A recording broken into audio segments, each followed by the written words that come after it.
Hi, and welcome to Cooking with Richie, the podcast. In today's episode, I am joined by a dear friend who is a yoga and meditation specialist, Christine Okamoto. In part one of this podcast, we will explore how simplicity, presence, and reconnecting with nature can help release stored emotions, address trauma, and embrace practices like movement and mindfulness. These approaches allow us to access deeper layers of healing that go far beyond nutrition. Christine has a beautiful outlook on life, and I can tell you, listening to her talk is infectious. We thought the best place to start this interview was with her talking about her life as an entrepreneur. This essentially paved her path to where she is now, and I'm telling you, you want to listen in on this podcast. It is absolutely life-changing. Enjoy. One of the things that I really like about you is that you are an entrepreneur. I do feel, when I look back at my life, and even now, in this stage of my life, I do feel that I'm always in some stage of reinventing myself. Mm-hmm. I have so many versions of myself that I've created over the years. And I think that that never really stops. You just shift into a different mode. But, when I started my first business, it was generally because I couldn't find the job that I really wanted to do. Right. And so I thought, I'll just make it then. And then that kind of evolved, right? Mm-hmm. I started it as one thing, and then I saw different needs coming up in my clients, and I thought, well, I should offer this service too. Mm-hmm. So then that kind of morphed into different kind of consulting business than I had originally started. And then I dabbled in I had another business going for a while that was more sort of interior design focused. I remember that. Art and things like that. And then after that, I, at some point, different things happened in my life. And I started getting more into yoga and health and wellness and Ayurveda and things like that. What navigated you towards yoga? When I had my consulting business, I was going to a gym, but I wasn't so excited about the lifting weights and stuff like that. Not that there's anything wrong with that. It wasn't really exciting for me to go to the gym. And then I peeked into a room one day and they were just moving their bodies. There's no equipment involved. That somehow was very attractive to me. Okay. And I thought, I want to do that. Right. I want to go into this room and get on a mat and just move my body. Right. And I met a lot of really nice and kind, welcoming people. And I liked it. I mean, just not only the physical aspect of it, but just I felt so welcomed and I felt calm and serene when I was in that class. And then that teacher went to different places to teach, and we just a bunch of it just kind of went to different places. Wherever he was teaching, we'd go.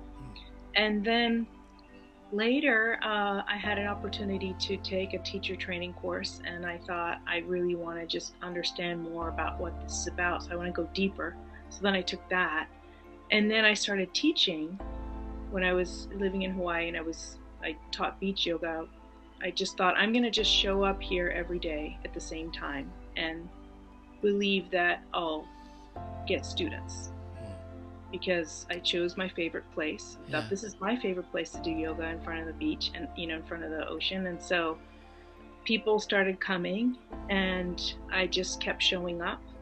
And then I started teaching. At some point, I had students who wanted to become yoga teachers, so I was certifying and training other yoga teachers. But as I grow older, I feel a deeper connection with nature, a deeper connection with myself, and I notice things so much more. I notice subtle changes in nature, in the temperature more, throughout the year. I notice birds and other wildlife. I'm a more keen observer of nature than I had been in my early years. And I'm not doing the yoga business full time anymore. I've reinvented myself again, living in a different place again. And I'm now I have a job in the corporate world, which I never thought. I mean, you never know, never say never, right? You never know what's going to come up in life. Right. There are all kinds of twists and turns, but I call them crossroads. Yes, I love what I'm doing now too, but kind of incorporating always the things that I learn through yoga, the practices of the way that I move my body, the way that I stretch and stay strong, and the way that I've learned to meditate and connect with myself in the present. Right. I think helps me as stay healthy as I age.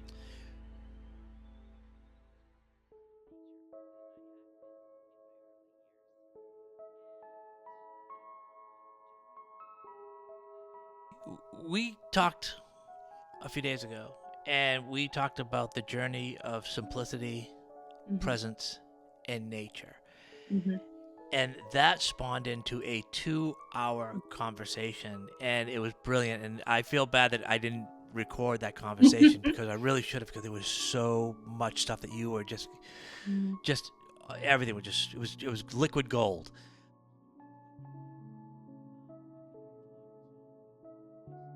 I think in my younger years, when I look back, I was more concerned with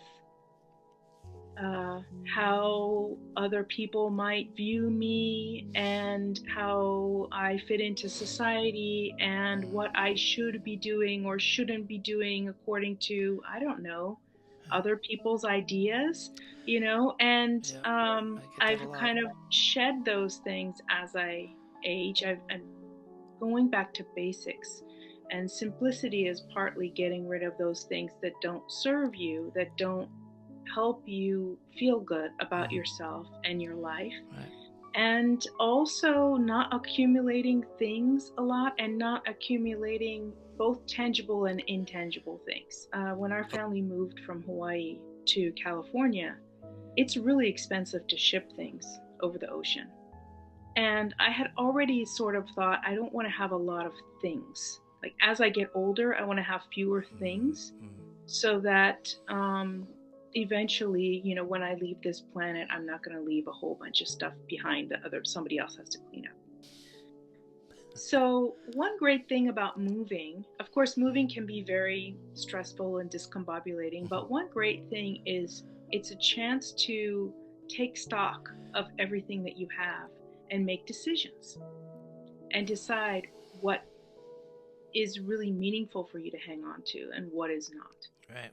And we just shed a whole bunch of stuff that we didn't feel we needed in the next phase of our lives.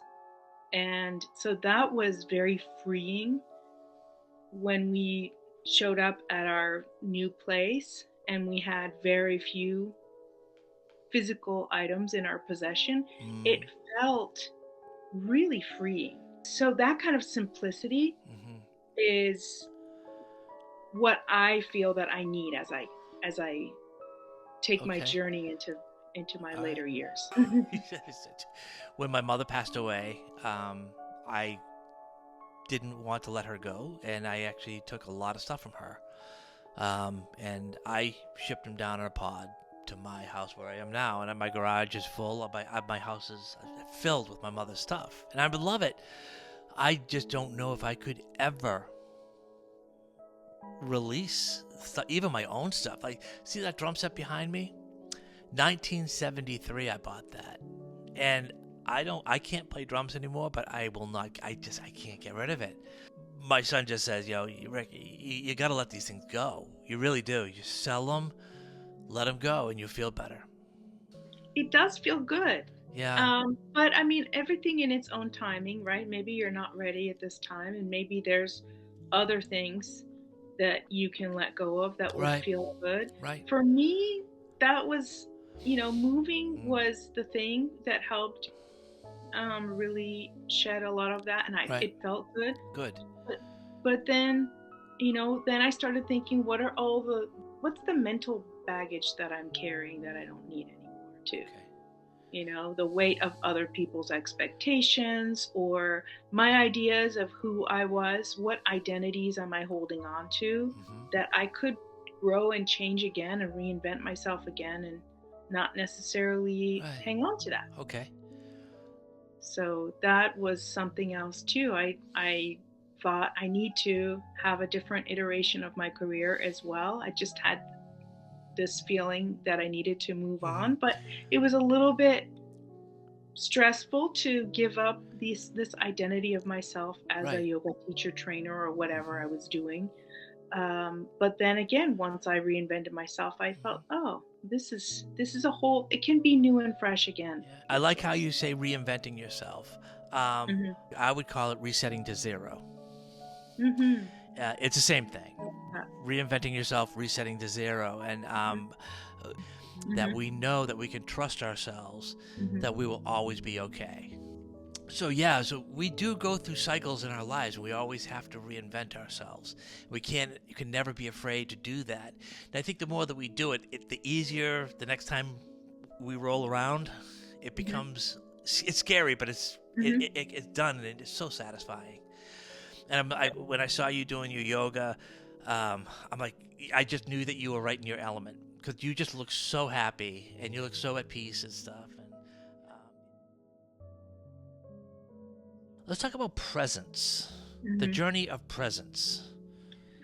Yeah, and I think it ties in with simplicity because when you keep things simple, when you try to get rid of whatever's extraneous or what doesn't really apply to you anymore, because we grow and we change, we have to let ourselves change, right? Right. Um, you become more available to the present moment. When things are very complicated and you're going in so many different directions all at once, it's hard to know where you are, what time it is, how you feel, and be aware of your present surroundings, right? So I think when I am able to simplify my life, both tangibly and intangibly, um, I'm more available to the present moment, and that helps me to relax, which is a very healthy thing too, right? To be more relaxed than tense Right. and stressed. Right. So, but it's hard to be present when your mind is too busy because you've got too many things going on, right? And our bodies are always right here in the present moment, and everything in life only happens in the now. Nothing happens in the past, that's done. Nothing happens in the future, it's not here yet. But our minds are so busy usually thinking about what happened yesterday. I should have done this, I should have done that, I didn't handle this correctly, right? Or thinking, what's going to happen tomorrow? What if this happens? What if that happens? You know, that we forget to be right here with our bodies. And that's also when our mind and our body gets out of sync, we can have health issues too, Right. right? So, spending time, keeping it simple so that I have time to sit and process and be present with myself and notice how I feel, what the temperature of the air feels like around me, what are the sounds and sights and smells around me. I can drop into the present moment and really feel that I'm right here in my body. Yes, I'm aging and I'm enjoying and I'm reinventing myself and I'm processing. I'm alive. I'm alive right here in this moment. Sometimes we kind of forget that we're alive because we're so busy, like in here. Yeah. We can't be present until we connect ourselves. Until we align our our body with our mind. Right. And it helps you make those decisions too if you want to simplify your life. Um, if that's really calling to you, like it really called to me. And I wasn't sure where to start at first. When you really allow yourself to have some quiet time, just being present and just feeling your body and just doing a simple like body scan meditation where you go through each body part and you're just aware of each body part, and you get to the end and you just feel like, oh, I'm right here. And then some internal wisdom will just rise out of that a lot of the time. And you'll just get this message like, oh, I need to let that go. You know, something will come up. Right. You don't get rid of everything all at once, but Right. just one by one, right? Something will come up like, that's not, you don't need that anymore. Right. And so that the simplicity and the presence really, to me, there's a synergy there. So sometimes when you get really present, when you do something like a body scan meditation, which we could do right now if you want, but a message will come through once you get really quiet and present with yourself. And it'll be some kind of a message from you to you, right? That there's something that you need to let go. I would love to. Can we do it now? You want to do that? Let's do it. Because Yeah. like an example is, sometimes when I'll do a meditation like that, and then I'll get this message from me to me, right? That says like, you've been really self-critical, and that's not helping you any, right? It's not serving you. Okay. And I'll be like, oh, that's true. But I wouldn't have noticed that if I was just doing past, present, that back and forth thing that the mind does. So all right. let's just do a little. All right. So what did you want me to just make myself comfy? Yeah, make yourself comfortable, but it's really good to sit up tall. Right. You want to have a tall spine. What I like to do is imagine that there's a string on the top of my head and it's being pulled up into the ceiling. And if I imagine that, it kind of helps me sit up a little taller.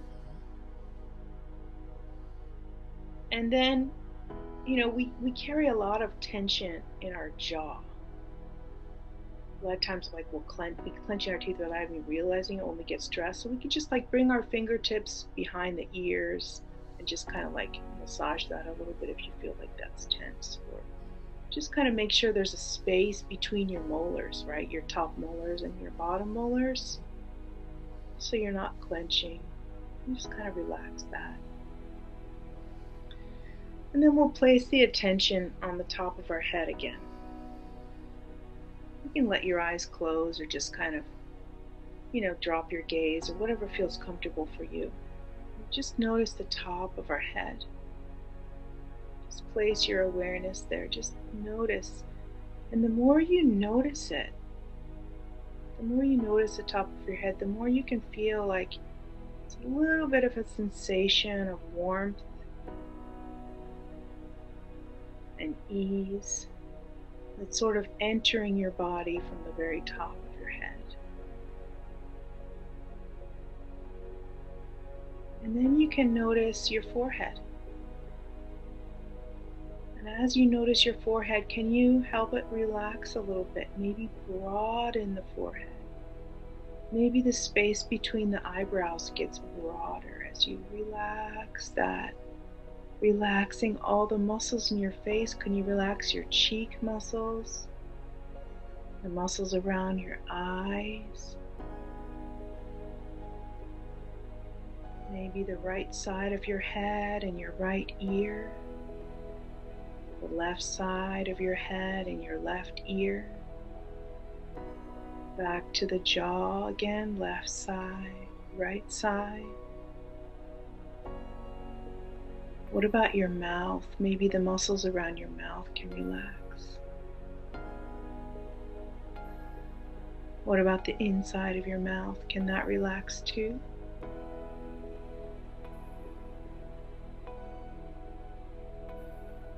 So your whole head is kind of feeling relaxed now.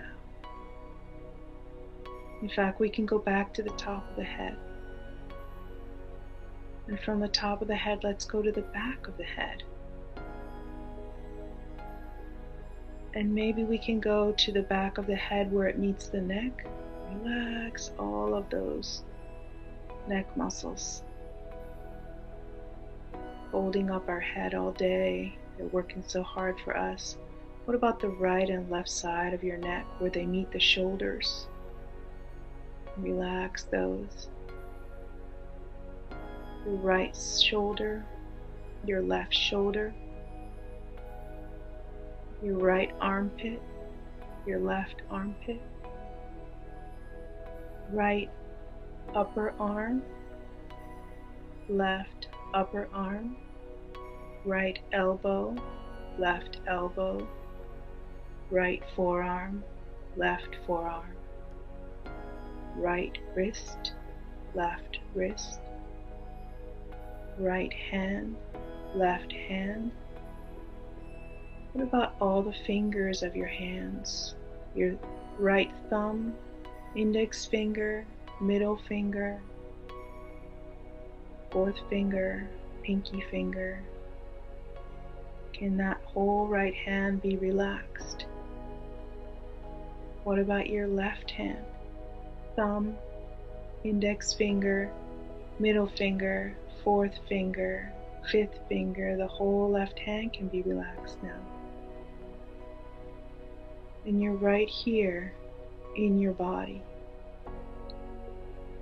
Back to the top of the head.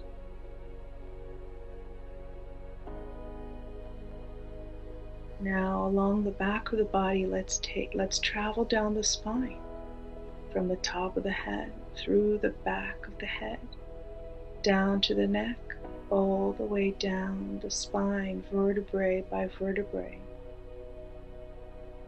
Notice, just breathing and noticing, all the way down to the tailbone.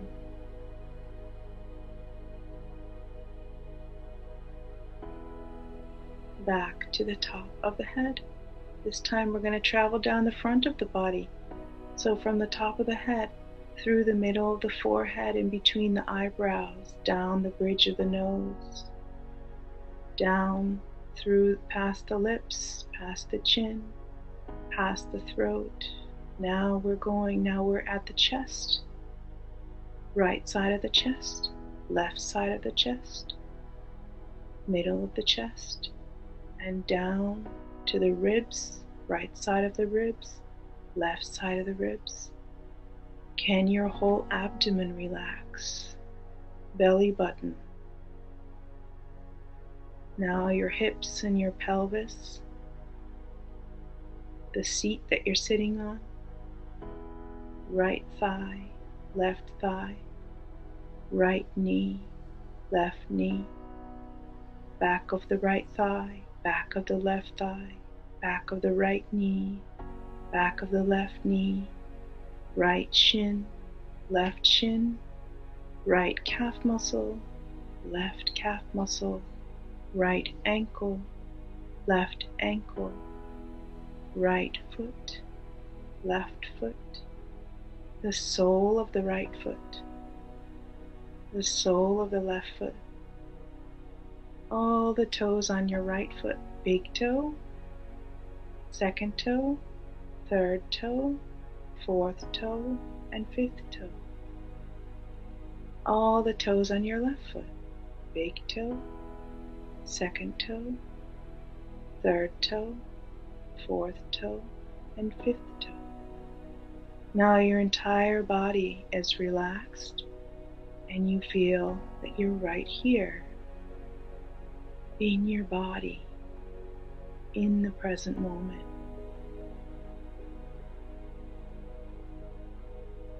And very quietly ask yourself if there's any message that another part of you wants to say. The part of you that only speaks when you're really quiet and relaxed. It doesn't always come up, but sometimes it does. Sometimes you get a message that is something that you need to hear, something you need to let go of, something you need to be open about, something that brings you a feeling of more ease and love.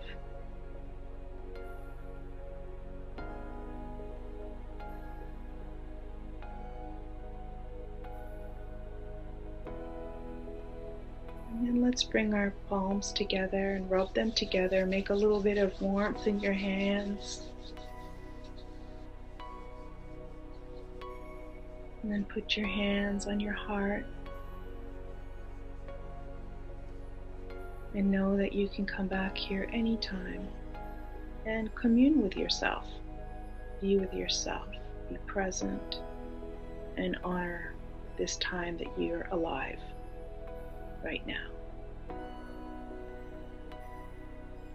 And when I open my eyes after a time like this, sometimes the light is too bright, so I like to bring my hands in front of my eyes and then open my eyes so the light is filtered through my fingers a little bit more gently. And then when my eyes are adjusted to the light, I will slowly take my hands away.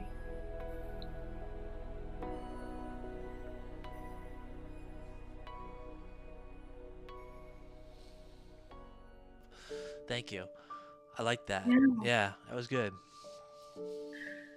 Yeah, it's interesting how just placing your awareness or attention on each body part kind of makes you feel something, right? You Yeah. feel the energy of that. It's like there's an energy to attention. And sometimes we forget to pay attention to ourselves because our minds are so busy, we're thinking so much and we're paying attention to all these different things around us. And attention, when you think about it, like attention is love. Right? Whatever you're focusing on, whatever you're paying attention to, there's love in that. Right. And so if we spend a few moments paying attention to each part of ourselves, it's kind of an aspect of self-love. I think it helps us to feel better. And I don't know, that's one of my favorite things for staying healthy and feeling alive. How do I put this?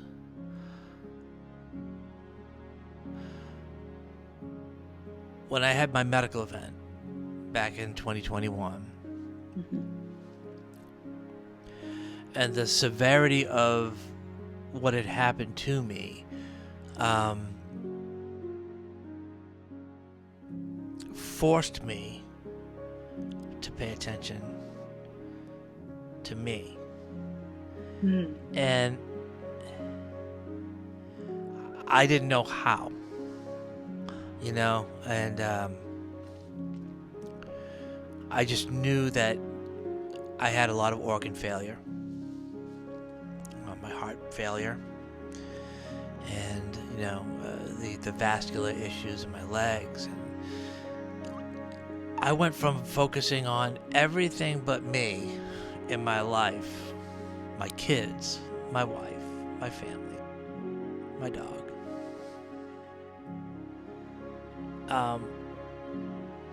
to focus on me. And I had to focus. I just have to start to listen to my body and not fight it, because I was fighting it for a long time.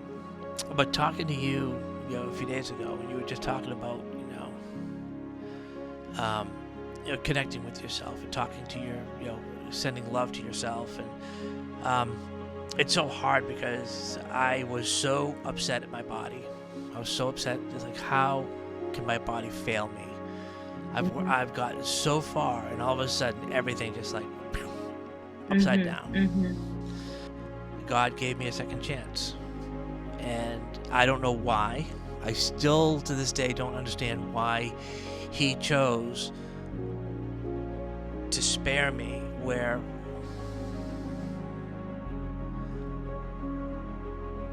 a good 90% of the people that have what I had died in the hospital, but I didn't. And it took a while, but then I realized that, I need to simplify my life. So for the next 3 years of my life, my body actually started talking to me. Things that it needed nutrition-wise. And these weren't cravings. These just like, my body's just saying, I'm trying to help you, but you gotta listen to me. And I stopped a lot of the outside noises, and I silenced those noises. and I started paying attention more to me. You know my wife, and one of the things, she cared so much about me when I had went through that whole experience, and she was telling me the same thing you were, but I wasn't really listening to her back then because I didn't I didn't understand. I didn't love myself. I didn't like what had happened to me. I didn't know what my future was. I was like, what am I gonna do? But she just said, we'll take one day at a time. This is something I think I really need in my life, is to align myself. But if I can just focus a little bit more and quiet the voices, and just remind myself that even though I'm not who I was, I'm still good enough.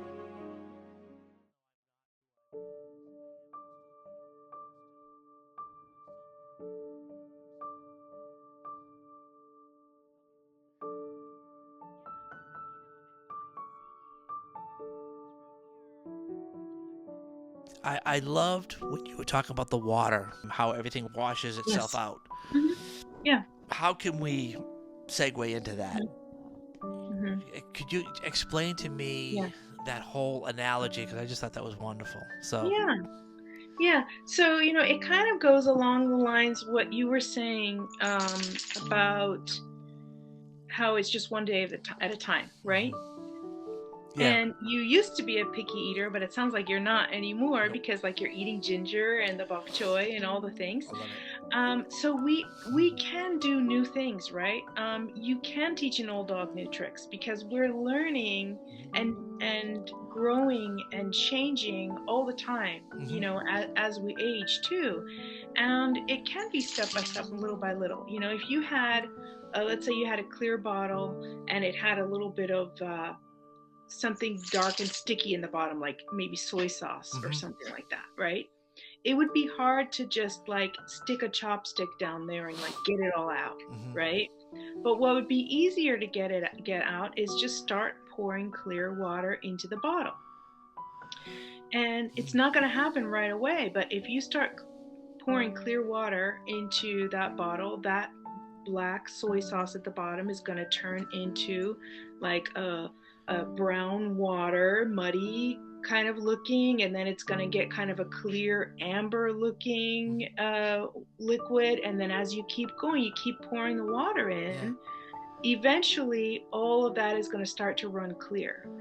And so all the toxins in your body, the things that we all do that aren't necessarily good for us, right? Both metaphysically and physically. All we have to do is every day, just a little bit every day, pour in that clear water, and it's going to purify us, right? It's the same thing with meditation. A lot of times people say, oh, I can't sit for 20 minutes. Well, sit for 1 minute. And then when that gets to be like normal, sit for 2 minutes. All the toxins that were in my body, when my kidneys and my liver failed, all of the toxins spilled into my bloodstream. And they put me on dialysis trying to clean the blood, and it wasn't working, because it got to the point where the dialysis wasn't working anymore. And what they had to do was they had to flush out the blood that was in my body, because it was killing me, and put new plasma in my body. By doing so, within 48 hours, I came out of my coma, and I was awake and I was aware, and I started getting better.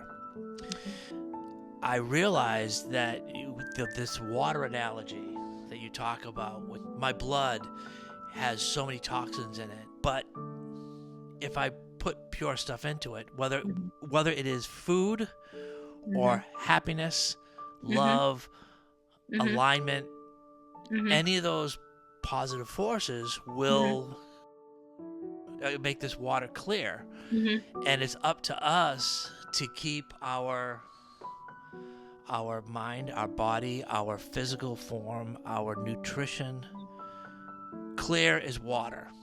And I just thought when you said that just That makes so much sense. It applies in every aspect of your life, whether it's nutrition, whether it's your mind floating from here to there, whether it's toxic food or toxic people. There are toxic people out there that that are not in tuned, because we are, and we have to train ourselves, even though those people are trying to darken the waters around me.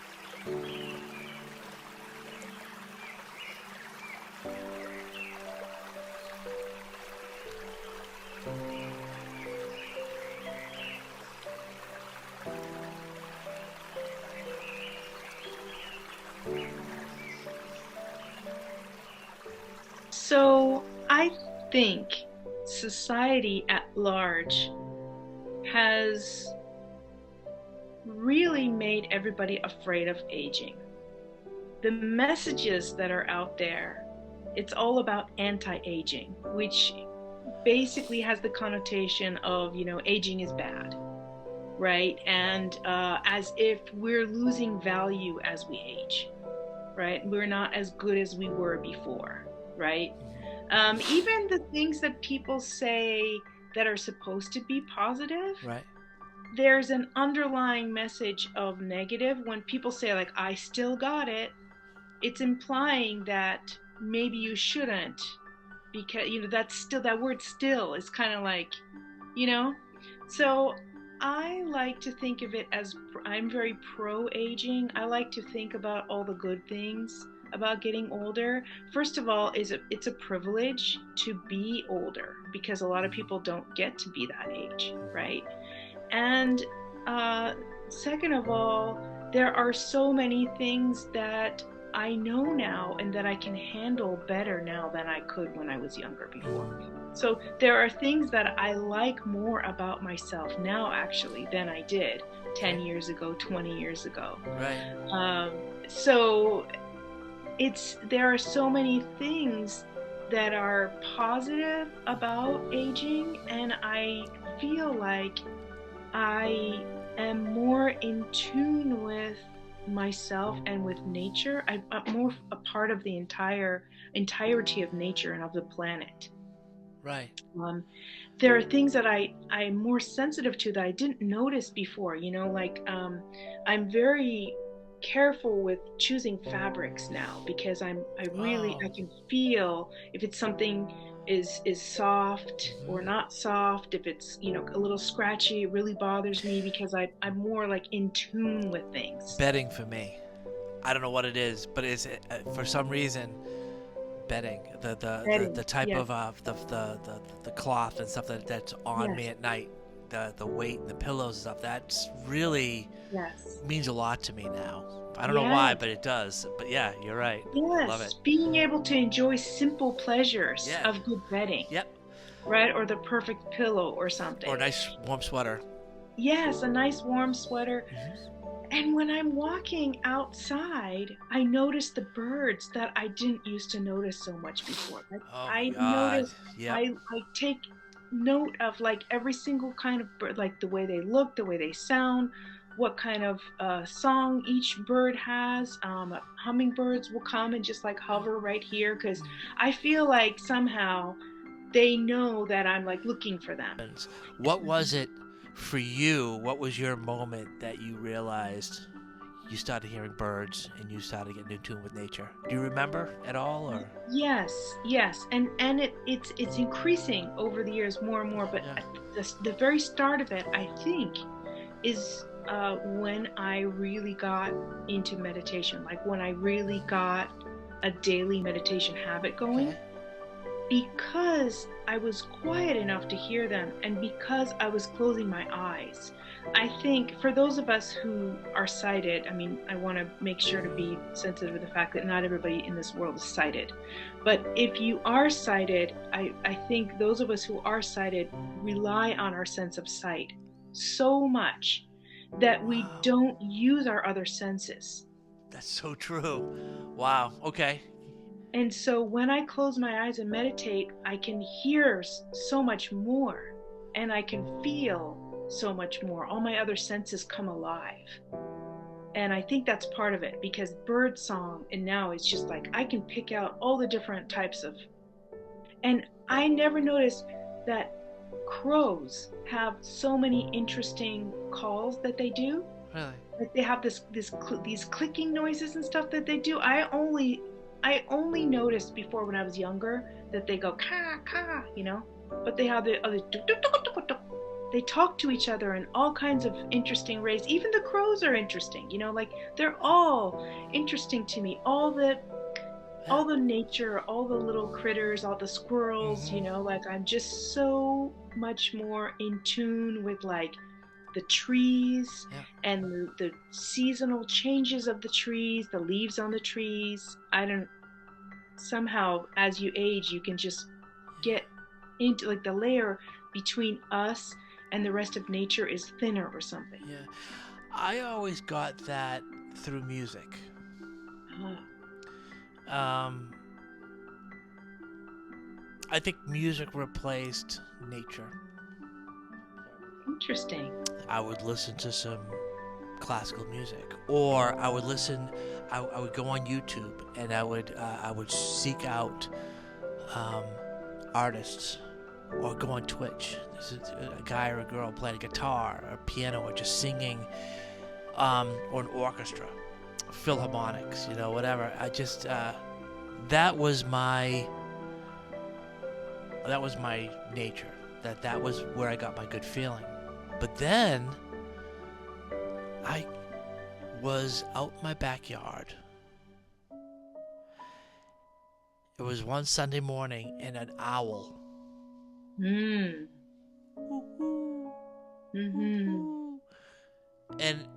it was the same freaking owl when I was like a child. On a Sunday morning. Why is it Sunday morning? That owl would be out in my woods and they would be talking to each other. They could be 100 yards apart, but I would hear that. I heard it. I'm like, that was the first time I heard a bird. And all of a sudden I heard chirping. And I heard the rustling of trees. And I'm like, I completely forgot about nature and nature's music. And I started to cry because it was such an emotional moment for me that my ears actually retuned to a simpler form of happiness. Well, Christine, thank you so much for spending all this time with me and educating everybody out there that's going to have, hopefully have a great impact on people. And this is Cooking with Richie, the podcast, signing off. Have a good night. Bye. Thank you. And cut. We're done. Woohoo. That's a wrap. That's a wrap.